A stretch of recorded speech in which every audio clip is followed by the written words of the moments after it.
Welcome back to the Sports News Analysis YouTube channel, where I'm always breaking down the hot sports topics of the day. So be sure to check out my other videos and subscribe to my channel here on YouTube to get all of my videos delivered directly to your inbox. Mike McCoy will be named head coach of the San Diego Chargers, according to all reports coming out this afternoon. So Tom Telesco, the new 40-year-old GM, hires his head coach, 40-year-old Mike McCoy, who's been the offensive coordinator of the Denver Broncos for the last 4 seasons. I did a video about a week or two ago on why I thought Mike McCoy would be a good fit for any of these teams looking for a head coach. McCoy, of course, having success with Jake Delhomme when he went to a Super Bowl.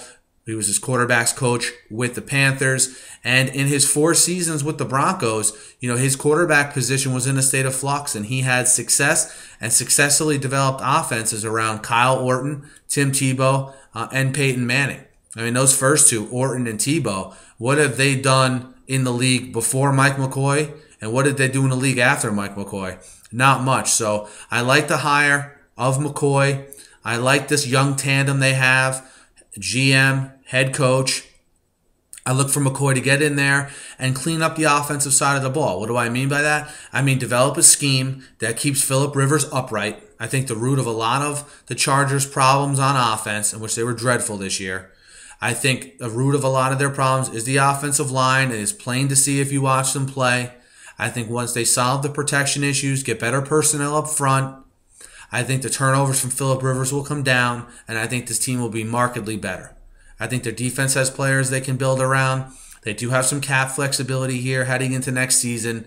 So, I look for the Chargers to be improved next year. Will they be a playoff team? Will they not be a playoff team? Look, it's too early for that. We haven't gone through the draft, offseason workouts, free agency, any of that. But I do think McCoy's a very good hire. I think McCoy is a guy who had options. So I think the fact that he probably chose San Diego is important, because that means he believes in Phillip Rivers and he believes in Telesco and the way the organization is headed. And I also believe that, it was important, from Dean Spanos' perspective and his role in all of this. I think it's good for head coaches and general managers to see the patience that Spanos had with Norv Turner and A.J. Smith. Because I think that's all head coaches and GMs want, is a chance to truly implement their program to see if it works or not. I don't think you'll see Spanos with any knee-jerk reaction firings. I think maybe he learned his lesson from the whole Marty Schottenheimer thing, where he fires Marty after going 14-2.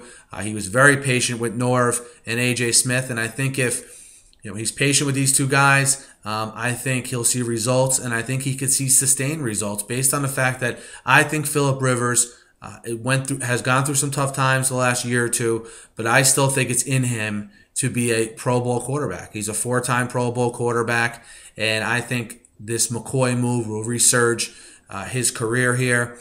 As far as McCoy goes, was there a better option out there for him? To me, I personally thought the Chiefs' job was the best job, all things considered. Andy Reid goes to the Chiefs, so that's off the table now. McCoy's season ends. The Chargers are all over him from the time his season ended. I don't think Philly's a better destination. I would even say with the pressures that come with Chicago and the fact that they don't really traditionally like to spend money there, I don't think that is a destination I would want to go to. I think the Chargers, all things considered, was the next best job after the Chiefs here of the NFL jobs that were available. I put the Chargers slightly ahead of the Browns, slightly ahead of the Eagles, which still have vacancies, and certainly ahead of the Jaguars as well. So Telesco gets his man. He gets Mike McCoy. Now, going forward, I think it's important to pair McCoy with an experienced defensive coordinator that he can kind of turn that side of the ball over to.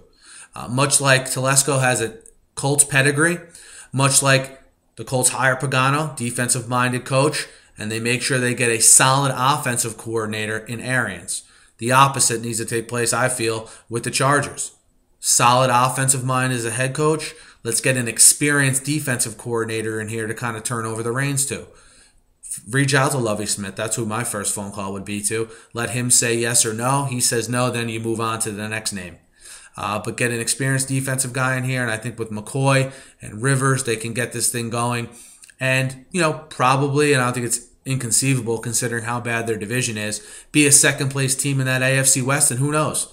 Did anyone think the Colts were going to make the playoffs this year? Did anyone think the Vikings were going to make the playoffs this year? Did anyone think the Redskins were going to make the playoffs this year? I know I certainly didn't, and I think that's what makes the NFL great is the optimism that a young GM and a young coach hiring can make and how it can affect the fan base. And I think the San Diego Chargers fans should be excited. Let me know what you think about the hiring of Mike McCoy. Do you think there was a better option out there? Who would you want to see as the defensive coordinator? And just your overall feelings of the Chargers going forward here.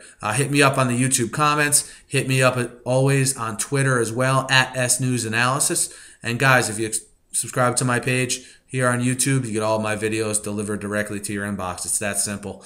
As always, though, have a great day, and I'll talk to you guys soon.